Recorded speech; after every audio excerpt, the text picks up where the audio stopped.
he had actually that same day not hired a shift manager because the guy had longer hair and he had some tattoos. Something interesting happened at my new job. I was with a bunch of the other shift leads that I work with and my newest general manager, and a moment happened where age was brought up for one reason or another, and I went ahead and offered up that my age happened to be 22. And you could cue the stunned silence of the people around me. They had no idea I was as young as I am relative to what they thought that I was. See, whenever I'm going into a new workplace, especially one like the place where I'm going to now, where being professional is an absolute must in the job, they expected me to be in my late 20s.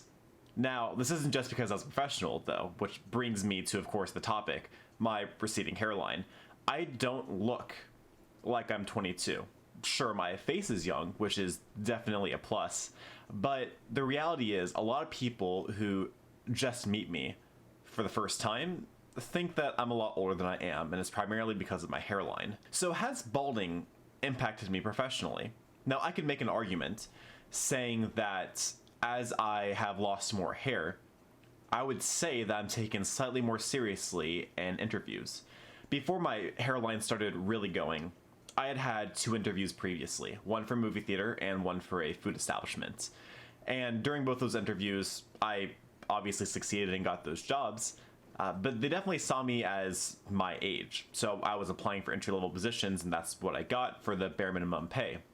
Now, after I started shaving my head and went on to other jobs, like being a manager at a movie theater, being the manager at my last food place, and now as a shift lead in a retail store, I was taken a lot more seriously in all 3 of those experiences. They treated me with respect, they offered me a reasonable amount of money, and sure, I did have some work experience to back it up, but I would argue that my appearance had some role in helping me get that job. See, whenever you're hiring somebody to be in leadership, you don't want to hire somebody that you feel like your staff isn't going to take seriously.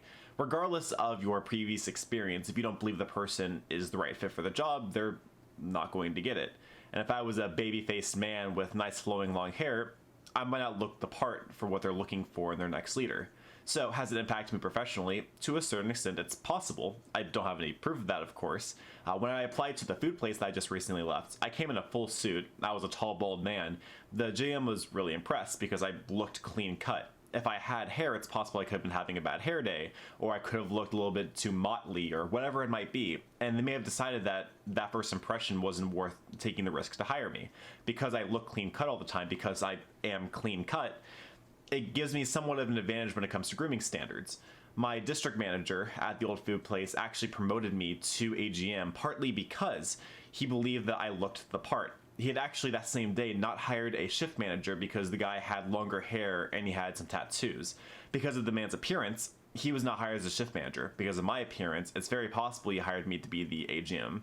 So yes, it has impacted me. Negatively? Absolutely not. I don't think that I've been discriminated against because of my receding hairline in any positions that I've applied to since I started shaving my head. There was one interview that I failed since then, but that was mostly due to my lack of being prepared and less to do with my receding hairline, at least in my opinion. Something to consider and to note. Now again, your appearance shouldn't be everything in an interview. Unfortunately, it will play a role because people's perceptions of you are pretty hard to shake, especially during a 10 to 45 minute discussion about whether or not you should get the right to get to work there. So, if you're the kind of person who does shave, make sure you have a clean cut before going into an interview. It'll make you look more professional. If you're a person who doesn't shave, I would at least recommend getting somewhat of a trim for your haircut to make sure you look as presentable as absolutely possible. I hope you guys enjoyed this video. If you did, go ahead and give it a like. If you want to see more, subscribe, and do not forget to keep it casual.